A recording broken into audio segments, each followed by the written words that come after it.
Battery চালিত autorickshaw লাগামহীন দাপটে অব্যবস্থাপনার এক ভয়াবহ প্রতিচ্ছবি এখন জামালপুর শহর। অনিয়ন্ত্রিত গতি আর ট্রাফিক আইন উপেক্ষায় শহরের গুরুত্বপূর্ণ মোড়গুলো পরিণত হয়েছে ঝুঁকিপূর্ণ এলাকায়। নিয়ন্ত্রণে কাজ করছে ট্রাফিক বিভাগ। মাহমুদুল হাসান রিয়াদের প্রতিবেদন জানাচ্ছেন তাহসিন তারিন।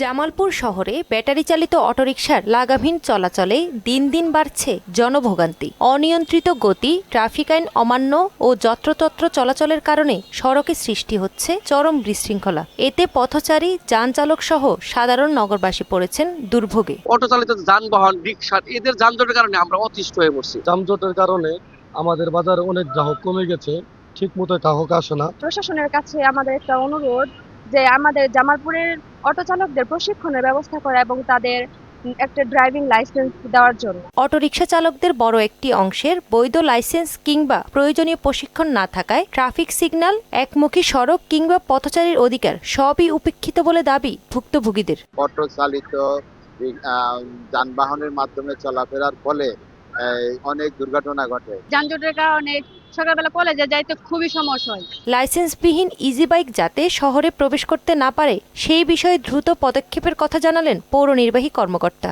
আমরা অতি দ্রুত এই লাইসেন্সবিহীন অটো যাতে শহরে চলাচল করতে না পারে সেজন্য আমরা পূর্বগতিতে আমরা অভিযান পরিচালনা করব এবং আমাদের যে এই কার্যক্রম পূর্বের ন্যায় অব্যাহত থাকবে। ৬৫ জন ট্রাফিক পুলিশ সদস্য ও কর্মকর্তা নিয়মিত কাজ করছে জানিয়ে এই পুলিশ কর্মকর্তা বললেন, অটোরিকশা নিয়ন্ত্রণে নেওয়া হচ্ছে প্রয়োজনীয় পদক্ষেপ।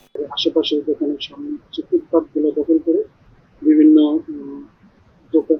ছোটখাটো দোকান বসিয়ে দিয়ে এগুলো যদি মোবাইল কোর্টের মাধ্যমে চেক করা হয় তাহলে যানজটের উন্নতি হবে। নিয়ন্ত্রণহীন অটোরিকশার দাপট কমাতে কার্যকর উদ্যোগ গ্রহণ এখন জামালপুর শহরের সময়ের দাবি বলে মনে করছেন সচেতন নাগরিকরা। তাহসিন তারিন, মোহনা সংবাদ।